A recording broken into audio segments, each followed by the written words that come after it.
Welcome to Bible Fiber, where we explore the textures and shades of the biblical tapestry through the 12 minor prophets, 2 reformers, and 1 exile. I'm Shelley Neese, president of the Jerusalem Connection, a Christian organization dedicated to sharing the story of Israel's people, both ancient and modern. I'm also the author of the Bible Fiber book, a 52-week study of the 12 minor prophets, available on Amazon.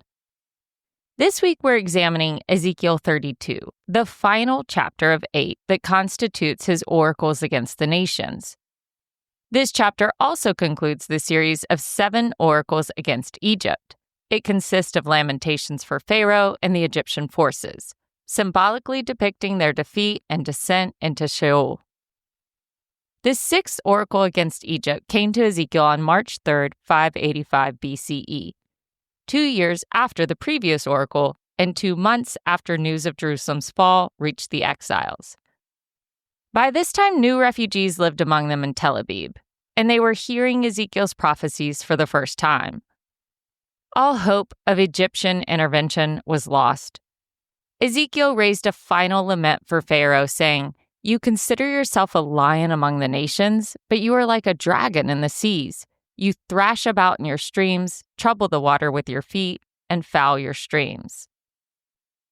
Ezekiel then returned to his earlier imagery of a crocodile or tannim, a mythical sea monster. Yahweh decreed that he and a throng of people would capture the sea monster in a net and hurl it into an open field. Exposed to the elements, the creature would die. Perhaps this was Ezekiel's way of portraying the Pharaoh's exile to a foreign land. Scavenging animals and birds would eat from his massive carcass that overlaid the mountains and filled the valleys with his blood. When the creature died, God would darken the skies.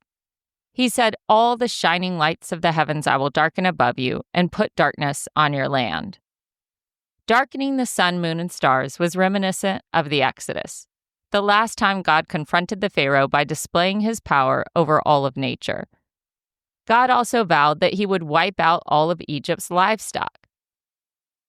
During the Exodus, the 5th plague God sent on Egypt specifically targeted the animals of Egypt, but spared the livestock of the Israelites. According to Ezekiel, so little would survive in Egypt, humans or animals, that the Nile River and its channels would have a chance to rest. Without cattle kicking up mud or humans drawing water, the debris would settle and its waters would run clear as oil. Egypt's downfall would have cataclysmic results. It had been the longest-standing power in the region for centuries. Ezekiel described witnesses shuddering with fear, especially neighboring kings.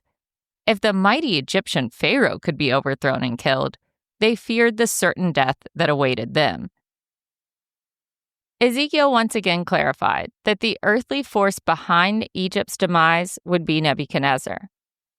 Unknowingly working on God's behalf, the Babylonian army would ruin the pride of Egypt. In his final oracle against Egypt, Ezekiel recited a funeral dirge at Egypt's graveside with professional female mourners providing the soundtrack. God commanded Ezekiel, "Wail over the hordes of Egypt and send them down, with Egypt and the daughters of majestic nations to the world below, with those who go down to the pit." As Pharaoh and his multitude descended to Sheol, Ezekiel asked him who in life compared to him in beauty. Of course, this was a prophetic taunt because where Egypt was headed, beauty and power were useless. The contrast between Egypt's beliefs about the afterlife and Ezekiel's predictions of Egypt's fate is stark. Egyptians believed in an elaborate afterlife where pharaohs would enjoy eternal life and power. However, Ezekiel's vision strips away this grandiose expectation, presenting a bleak eternity for the once mighty ruler. Repeatedly, Ezekiel told Pharaoh that he would be buried with the uncircumcised and those killed by the sword. Egyptians viewed the uncircumcised as unclean outsiders. Those killed by the sword were probably mercenaries or low-ranking soldiers who died dishonorably. In neither case were they deserving of the type of royal burial and glamorous afterlife that Pharaoh foresaw for himself. The emphasis on circumcision highlights its cultural and religious significance in ancient Near Eastern societies. For the Jews, it was a physical marker of their covenant with Yahweh. For Egyptians, it was high-level hygiene associated with the upper classes. Ezekiel described a roll call of Sheol's inhabitants. Past godless nations residing in Sheol came out to greet the Pharaoh on his arrival. They included Assyria, Elam, Meshech Tubal, Edom, Phoenician cities, and Sidon. Before it was overthrown by Babylon, the Assyrian Empire was notorious for its military prowess and ruthlessness, earning a reputation for terrorizing the region through its aggressive expansion policies and harsh treatment of conquered peoples. Elam, with its capital in Susa, was an ancient nation that, according to Jeremiah, also had an insatiable appetite for military power. Meshech Tubal was a group of raiders from Asia Minor. By including them in the tour of Sheol, Ezekiel acknowledged their earthly reputation for gratuitous violence. Edom, of course, was Israel's eternal enemy and included in almost every list of cursed nations. The princes of the north is a reference to the Phoenician city-states. Ezekiel had already established in his previous oracles that Tyre, Sidon, and all the Phoenician cities were guilty of greed and self-exaltation. What each of the condemned nations had in common is that while on earth, they terrorized the land of the living. The implication is that actions on earth contribute to a person's experience in the afterlife. In the depths of the pit, Ezekiel took note of the fallen warriors of long ago, the same phrasing used to identify the Nephilim in Genesis 6:4. Descended from sons of God and human daughters, the Nephilim are among the most mysterious and intriguing characters in the Hebrew Bible. They are only mentioned explicitly 3 times, once in Genesis, once in Numbers, and here in Ezekiel. However, their presence has sparked countless debates and interpretations. The mention of the Nephilim in this context is particularly significant. In Genesis, they are described as heroes of old, men of renown, suggesting a legendary status. Their inclusion in Ezekiel's vision of Sheol implies that even these mystical figures of great strength and fame were subject to divine judgment. Ezekiel described Sheol as if it was an oversized funerary shrine, complete with multiple linking chambers. This imagery bears a striking resemblance to the complex tomb structures found in ancient Egypt, such as the Valley of the Kings or the elaborate burial chambers of Mesopotamian royalty. Each chamber had a bed, a detail that echoes the funerary practices of many ancient cultures, where the deceased were often laid out in bed-like structures. Each leader lay on a bed surrounded by his attendants, as if their hierarchy on earth transferred to the afterlife. This concept of social stratification persisting beyond death was common in many ancient belief systems, including those of Egypt and Mesopotamia. The Egyptians in particular believed that the pharaoh's court and servants would continue to serve him in the afterlife. The occupants from every wicked nation all shared the same humiliating fate, consigned to Sheol and buried alongside the uncircumcised and the murdered. Despite their eternal punishment, they seemed comforted to be counted among the wicked. Ezekiel's point was that there was a special place in hell for every violent dictator and his hordes. Long before the Roman poet Virgil gave his tour of the 9 circles of hell in the Divine Comedy, Ezekiel offered his readers a tour of hell and its occupants. A crowded underworld is a fitting end to Ezekiel's oracles against the nations. Generally, the Old Testament has much less to say about heaven and hell than the New Testament. Still, Ezekiel drew on the understanding of his time in Israelite theology that the universe was comprised of 3 tiers. Sheol was the land of the dead, reserved for the wicked. Earth was the land of the living. Heaven was the realm of the divine and the highest layer. The Hebrew Scriptures do not reveal much in the way of life after death for the righteous. The historical context of the oracles against the nations reveals a complex geopolitical landscape in which Jerusalem's fall was but one significant event among many. Judah's fate was inextricably linked to the broader regional dynamics. Nebuchadnezzar conducted numerous military campaigns throughout the Levant and beyond during his 43-year reign. These campaigns significantly expanded Babylonian control over the region, creating a vast empire that stretched from the Persian Gulf to the borders of Egypt.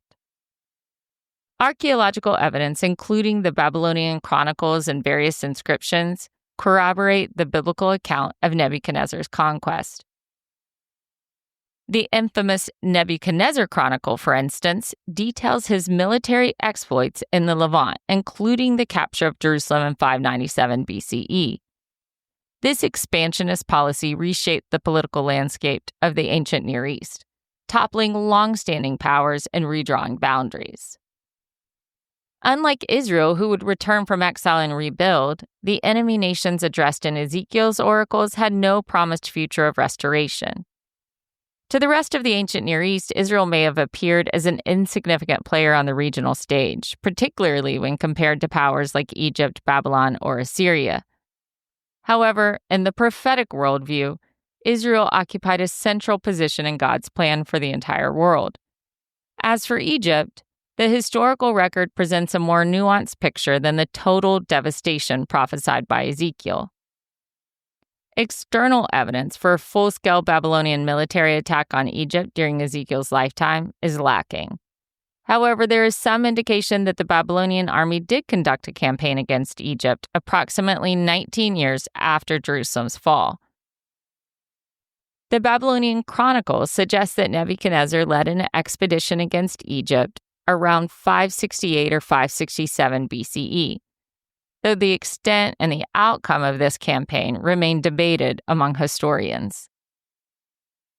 Ezekiel's reference to Egypt's fall at the hands of Babylon and other barbarous nations can be interpreted as a broader prophecy encompassing the coming centuries of foreign occupation of Pharaoh's land. Following the Babylonian period, Egypt was dominated by a series of Persian and Greek rulers for centuries. This succession of foreign dominations aligns with the prophet's vision of Egypt's permanently diminished status and loss of autonomy. Although the list of nations included in Ezekiel's oracles against the nations seems a bit random, there's one intriguing omission. Ezekiel never pronounced a curse on Babylon, the empire that bore responsibility for Judah's fall and the exiles' captivity. While he called for God to eradicate the Ammonites, Moabites, and Edomites for gloating over Jerusalem's hardship, he was completely silent on Babylon, the attacking army. Perhaps the reason was because Ezekiel lived in Babylon. He had less freedom in speaking openly against his captors while Jeremiah was at a safe distance.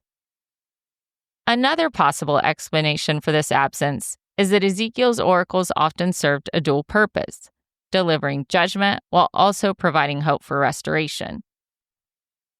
Babylon, as the immediate instrument of divine judgment against Judah, was perceived as serving God's purpose. Addressing a curse against Babylon at the time might have conflicted with the message that Babylon was an agent used by God to enact his will upon a people who had strayed. Furthermore, since Ezekiel prophesied during the Babylonian exile, his primary focus might have been on encouraging the Israelites to understand their situation as part of a divine plan, rather than directly condemning the oppressors who were, in a broader sense, acting under divine sanction. When God allowed Jerusalem to be destroyed, the surrounding nations deduced that their own local deities were more powerful than the God of Israel, Yahweh. Witnessing Israel's apparent helplessness at the hands of the Babylonians, these foreign powers interpreted Yahweh's defeat as a sign of his weakness and impotence. However, Ezekiel's oracles against the nations show the opposite to be true.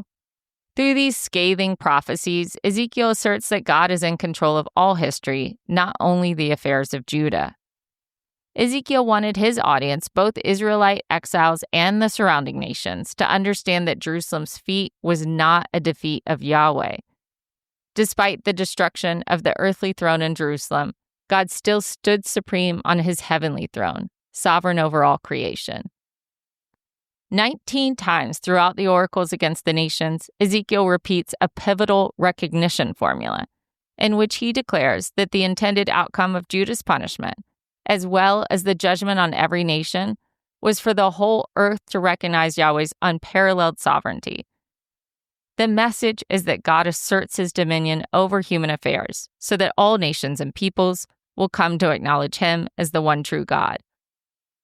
As Ezekiel states, "When I make the land of Egypt desolate, and when the land is stripped of all that fills it, when I strike down all who live in it, then they shall know that I'm the Lord." Ezekiel does not elaborate extensively on what this universal recognition of Yahweh would entail. However, the prophets Isaiah and Jeremiah offer a glimpse of this vision, promising that the nations too would be invited to join God's people if they repented and worshiped Yahweh alone.